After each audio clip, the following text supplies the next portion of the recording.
The candy on your desk, that is for me, or from me. That is for my phone. About a week ago, I turned it on instead of off, and sure enough, it rang right away. So, no, the phone is in that bag, and it's powered all the way off. So that's on me. So today we're here for hearing on House Bill 2314. And with that, we have Jessica here from the Revisor's Office. Oh, Jesse, I'm sorry. We have Jesse from the Revisor's. I wrote it down wrong. I'm sorry. No worries. Thank you, Mr. Chair. Good afternoon, committee. I'm Jesse. I'm an assistant revisor with the office. Today, there's a hearing on House Bill 2314. What House Bill 2314 does is it proposes one new section of law to enable certification of peer support specialists, and then also amends an existing section related to name-based background checks. So for the new section, what it does is it directs the Secretary for Aging and Disability Services to expand opportunities for certification and training of peer support specialists. This is in the language is subject to appropriations that may or may not be made. And then it also authorizes the Secretary to contract with third parties for the training and certifications of these peer support specialists.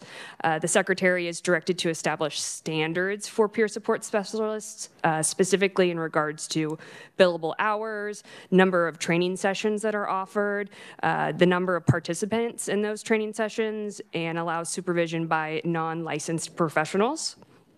The Secretary shall conduct a name-based criminal history record check and communicate those findings to the contracting agency or the entity to determine qualifications for certification. The Secretary or the contracting entity may also access registries of abuse, neglect, and exploitation that are managed by KDADS and DCF, also for the qualification of certification as a peer support specialist. This bill in the new section would also allow peer support specialists to provide services via telehealth, and those services are deemed to be reimbursable. So therefore, the section directs the Secretary of KDHE to pursue a Medicaid code to make sure that those services are reimbursable. Lastly, the Secretary for Aging and Disability Services may adopt rules and regulations to implement the section as necessary. Section 2 is the section that relates to the name-based criminal history record check. So whenever someone is authorized to conduct such checks with the KBI, they're added to a list. So what you see in Section 2 is just the addition of the Secretary having that authorization to get that information from the KBI, and solely only for the purposes of certification. So it has been limited in that scope. So if this bill were enacted, it would become effective upon publication in the statute book, which is July 1st, 2025. Okay, Jesse, thank you. Committee, any Representative Reeves, question for Jesse? Yes, thank you. The part about the name-based criminal history record check, I am not familiar with all these history record checks. So is that the standard, or is that, I mean, how do you, a fake name? I mean, I guess I'm asking, but how does this work? Sure. So I'm not quite familiar with the process of how the check happens, but I know last year there was a bill that kind of gave the name-based record check powers, and that is through KBI and any information KBI has, and that's for state agencies, and that's related to state-only records. And then there's also a fingerprinting aspect, which then you would go through and find some federal aspects. So this bill relates only to those state records that the KBI has of the person that they're doing that background check on. Committee, any other questions? Okay, Jesse, thank you so much. Okay, so with that, conferees, I'm going to go in order they are on my agenda. I have Drew Adkins, KDADS, Behavioral Health Commissioner. Drew, welcome to committee.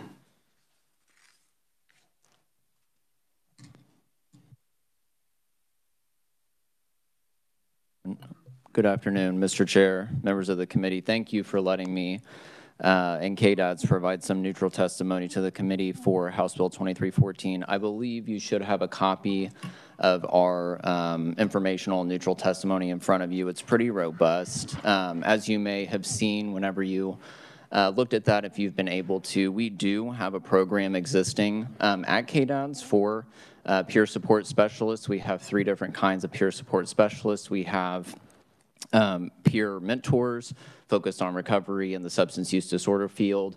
We have parent peer support specialists, and we also have mental health peer support specialists, or our Kansas certified peer specialists. And we have a litany of information. I'm happy to answer questions at that pertinent time. I would draw your attention in my testimony to a couple of pieces for informational purposes.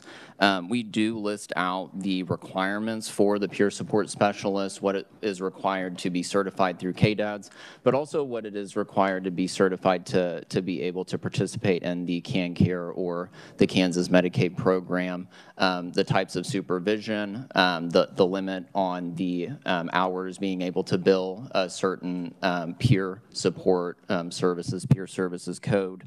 And the other piece that I would draw attention to is regarding background checks for certification that this language, if put into statute, would require. Right now, KDADS does not require that. We actually put that back onto the employer and the organization to give them a little bit more discretion and local control at that level. And so, again, I appreciate the opportunity to present the testimony. I won't read this in full.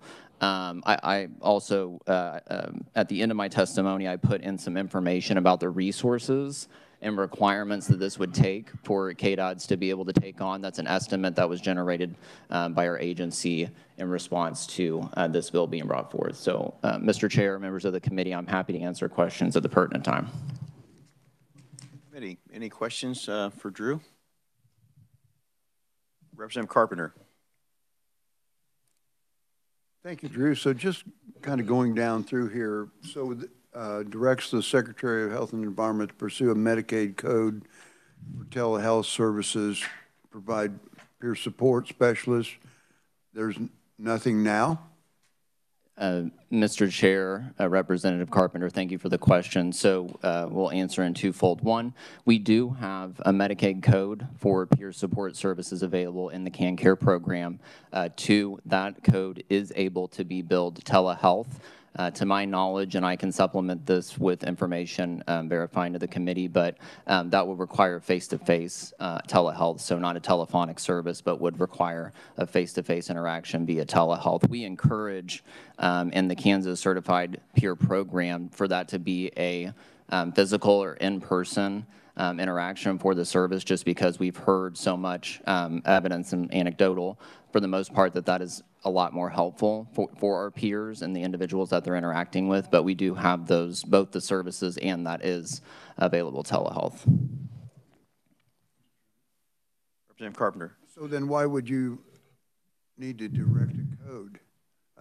Why would that need to direct a code? If you don't have it available. Mr. Chair, Representative, that's a great question. I had that question myself. I believe that we wouldn't, but again, we didn't bring this legislation, so I'm not sure. So it's part of the bill that you're just addressing, but we really don't need that language? We already have a code? Mr. Chair, Representative, I would probably come to that same conclusion, yes. All right. Thank you. Thank you, Mr. Chairman.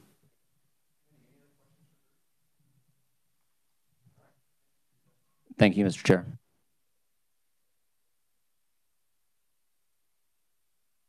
Pardon me. Next, I have Amy Campbell from the Kansas Mental Health Coalition, also neutral.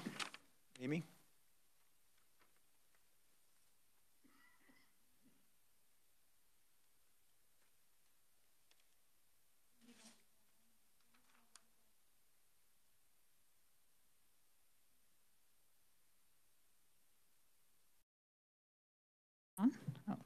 I'm sorry, Amy Campbell, Kansas Mental Health Coalition. The Kansas Mental Health Coalition has an issue paper supporting the expansion and utilization of peer support in the state of Kansas. I just want to be straightforward. I'm confused by this bill. I don't know where it came from or what the objectives are. We do have some issues with the way that it is drafted, but I do just want to take a moment to use this bill to sort of educate all of you how important peer support is as an element of providing services to people who need it. Peer support is a great way to build out our workforce in a time when our workforce is very, very strained in behavioral health services. There is a subcommittee of the Governor's Behavioral Health Services Planning Committee that does strategic planning and the work on what the certification requirement and training requirements are for peer support and peer mentor services. In addition, you also have peer parent services. So there are different types of services that can be provided by peers under the mental health system in Kansas. We have some concerns about the way that the hours are limited in the statute. Obviously, one of the great things about peer support is that people who have lived experience can then have a productive work life. They can develop a career by providing peer support services. And so we're a little confused by that piece. And also on a bill that focuses on things like background requirements, but doesn't talk about what peer support is or what the services are that are to be provided and who are they to be provided to. We would think those would be important in the legislation. And then additionally, the issue of backgrounds is a little bit concerning because particularly in the area of behavioral health, substance use treatment, peer mentors tend to be people who have, there are people with lived experience. And so sometimes there are histories that may or may not come up on a background check that could be disqualifying. The bill doesn't specify what is disqualifying, so we would ask that there be some sort of work done in that particular area. We would also think that the Peer Services Subcommittee could be consulted in this area as well and could have really good input on the policy. With that, I'd be happy to answer questions. Thank you, Amy. Committee questions, Representative Steens. Thank you, Mr. Chair. Amy, thank you for that presentation. So is there a, as far as hours right now, is there a restriction on the hours that peer support can be provided? I don't have that information in front of me. Drew brought the details about what the peer services are that are allowed currently under the programs and what restrictions are on them. So I would refer you to his testimony on that. Again, we're just a little confused about the need for the bill and what it attempts to accomplish. I would say that if the intent is to expand the availability of peer support services and for the state to invest more money in getting those services out there, it could be something that we would support. We're just a little confused by the structure of the bill as it is. Okay, thank you. Committee, further questions? Representative Ballard. Thank you. Okay, so say you're neutral because it includes elements that do not align with the national model standards for peer certification. What's the main model standard that you're referring to? Well, the primary thing that's in the bill is there's a good portion of this bill that is set up for backgrounding, and we're confused by that. So if I am a community mental health center and I employ peer support workers to provide peer support through my clinic, I have the ability to do whatever backgrounding I need to do so that I feel comfortable with that employee operating within my facility and seeing my patients. That is currently allowed under law.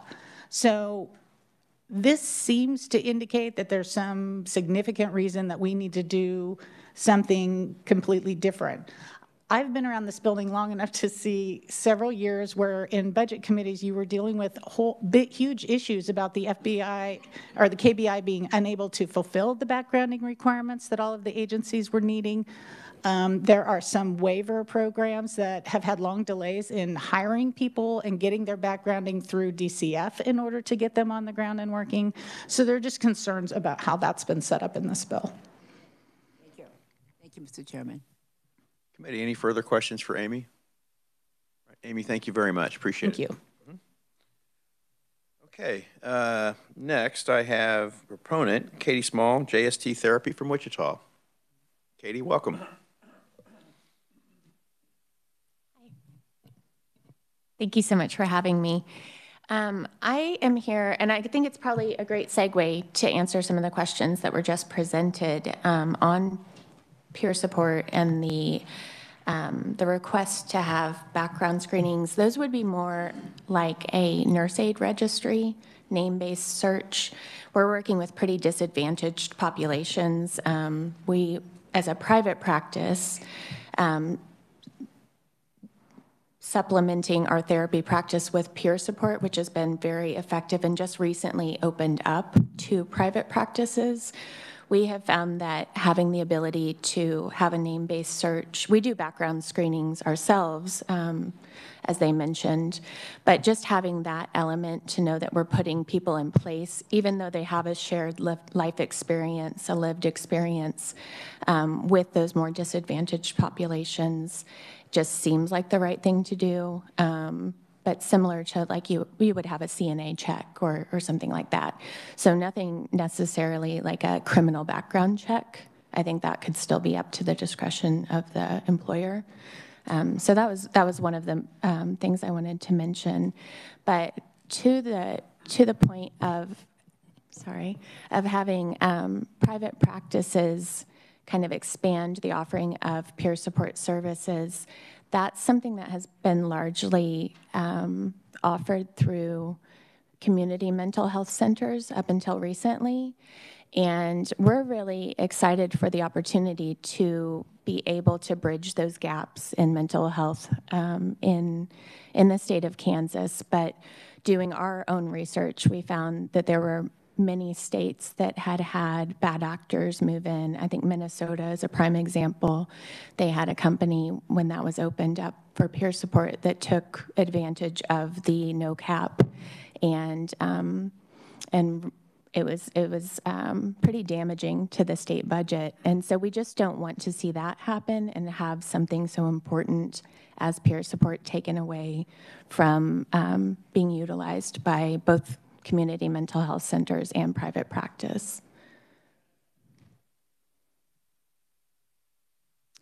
We offer primarily for JST Therapy Solutions, we work within nursing homes, rehabilitation centers, and with foster care group homes. And so we're really attempting to bridge that gap between case management and therapeutic outcomes by providing a mentor or a peer support specialist with a shared life experience who can help those people work towards self-directed goals. That's really the intention of peer support. We work with the mental health component of peer support. And our biggest challenge as a private practice is the opportunity to have a consistent workforce. And CMS recently advocated for expansion of peer support, which we fully support.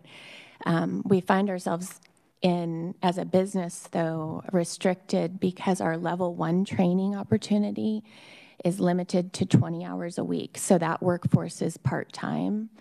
And the level 2 training course has to be something that they go through within a year. But there are only currently 4 opportunities to attend that course, and those are capped at 20 participants per course and limited by division or workforce employer. So we might only have 20 people at maximum in a year that can even go to that level 2 where they'd be able to work 30 hours. So looking at a quality workforce, we're really looking at it from that perspective to be able to get the right people there that can have a living wage and support themselves and their families, being able to work past the 20 hours and have the opportunity to move into a level 2 certification is really what we're looking to do with those proposals.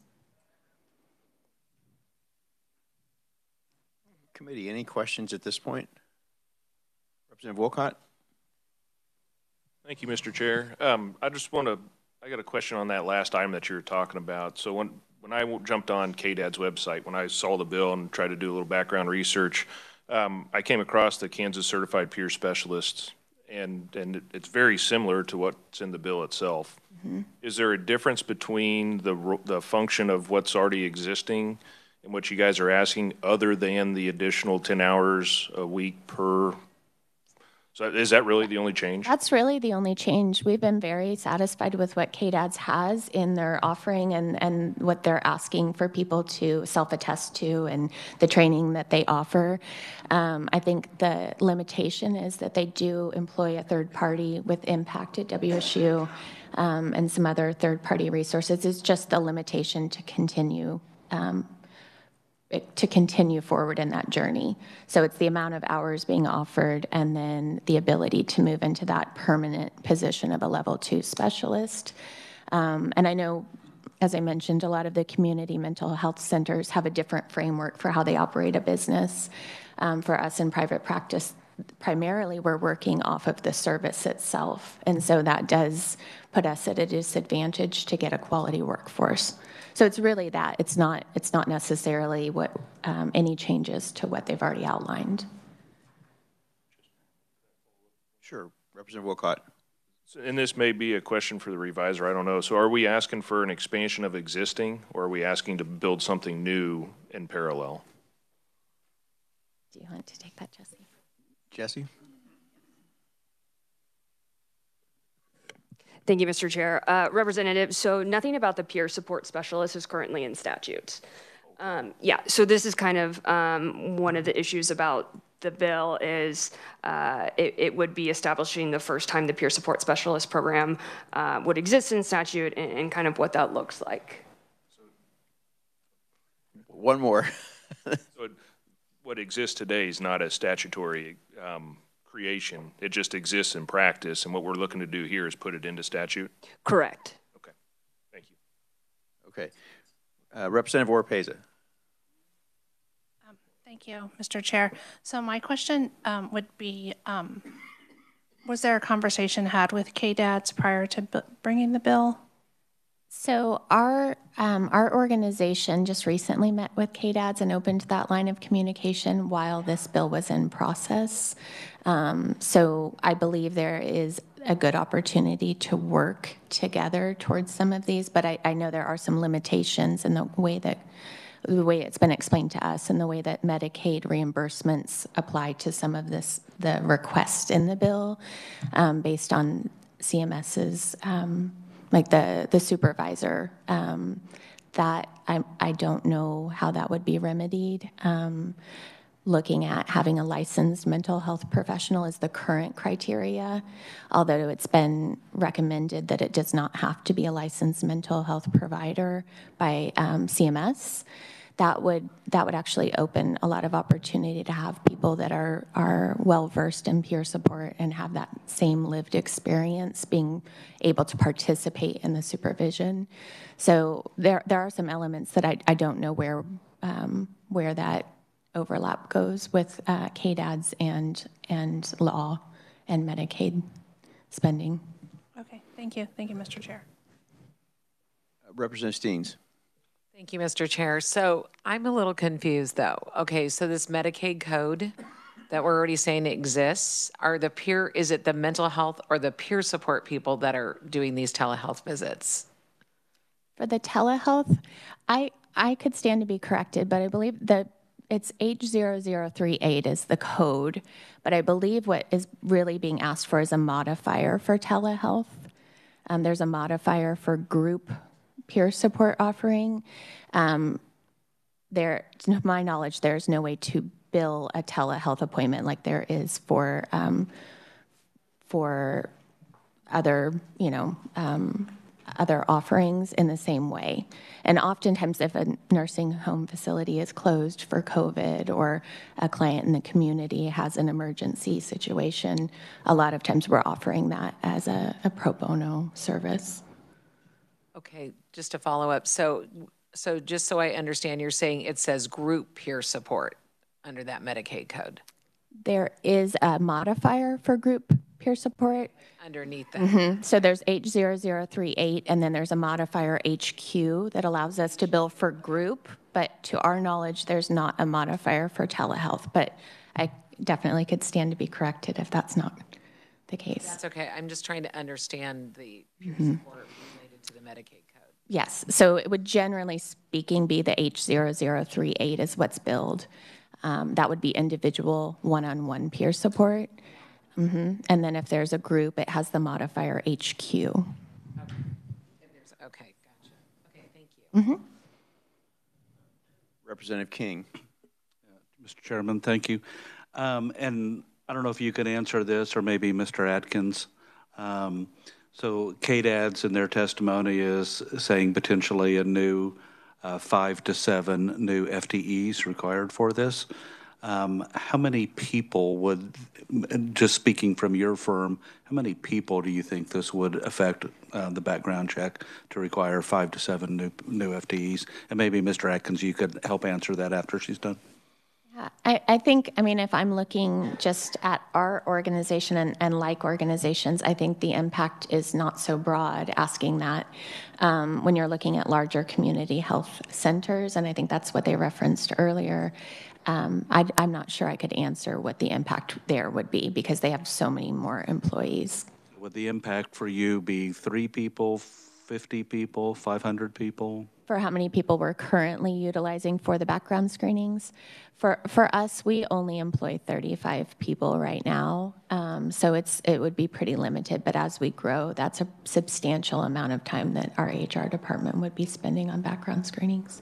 Chair, do you mind if I ask Mr. Atkins to come to the Katie, are you willing to share the mic? Sure. For a minute? Thank you, Mr. Chair. Representative, so when we went through and looked at the fiscal impact and got that from the Division of Budget, that was the estimate made between our survey certification and credentialing commission and the staff members that they would need to process those background checks. This was also something where we would need to have our legal counsel and their department involved. And so that 5 to 7 was based on having roughly 150 to 160 peer mentors for the SUD system at this point in time, and then also about a little over 200 of our mental health peer support specialists. And so that doesn't account for the fiscal impact that this would have, just running the background checks for, I think it was $7 or $8 in the legislation. Does that answer your question? A couple hundred people. Yes. Yeah, give or take, yeah. Thank you, Mr. Chair. Thank you, Mr. Chair. Thank you. All right. Thank you, Mr. Atkins. Katie, come on back up. Thank you. Okay, committee, other questions for Katie? Okay, so I'm not always the sharpest knife in the drawer. So if I played back some of what I'm hearing, how does this bill help overcome the obstacles that you may be having? Sure. To expand the services? If you can play that back for me, I would really appreciate it. Absolutely. So the intention here is to safeguard the program itself so that it can see a fruitful existence in Kansas. So for us, it would be providing those guardrails against anybody. There are a lot of national companies that go state by state, moving into different states and expanding peer support services with transportation offerings or whatever their focus is. We've just, through our own research, found so many cases where people were exploiting the no cap in that regulation or lack of regulation in states. So 300 is the number we proposed. That's really middle of the ground, kind of. There are states like Kentucky that allow 30 hours of peer support a week for an individual. That's an excessive amount, and I think would put, once this service becomes regularly used, I think the amount of money being spent with no cap on utilization could be shocking. And so we're just trying to propose that there's something that is 300 hours is pretty middle of the road for all the states that have currently refined their regulations around this. For a workforce to be able to expand on the offering, especially from a private practice, it would allow us kind of those guardrails and security to make sure that we could sustainably grow our businesses without fear of restriction in hours or utilization of Medicaid funds for those services. And then if I may, I'm going to switch gears to the background checks or the background investigation. And when I was listening to your testimony, it seemed like what what you were saying, and correct me if I'm wrong, was not as substantial as what's written in the bill. Is there, did I hear that correctly? I don't want to put words in your mouth, but, or do you have an opinion on what's written in the bill versus what you think is actually necessary? I may not be as well educated to understand what's written in the bill specifically, but we really just wanted to utilize the name, very similar to a nurse aid registry check. That's really the extent. So there may be some discrepancy there that I'm unaware of. We did not want fingerprinting or a criminal background check necessarily. I do think looking at the workforce that we'd be employing, it would be important to have that discretion. Somebody who's lived through substance abuse and made a recovery is possibly going to have a background, and we need to know that as employers going in. Okay, committee, any other questions for Katie? Okay, seeing none, I think that will close the hearing on this bill, and I think that will be it for today. We'll go from there. Katie, thank you for your testimony. Thank you very much, and Chair. Appreciate everybody being here today. Thank you so much.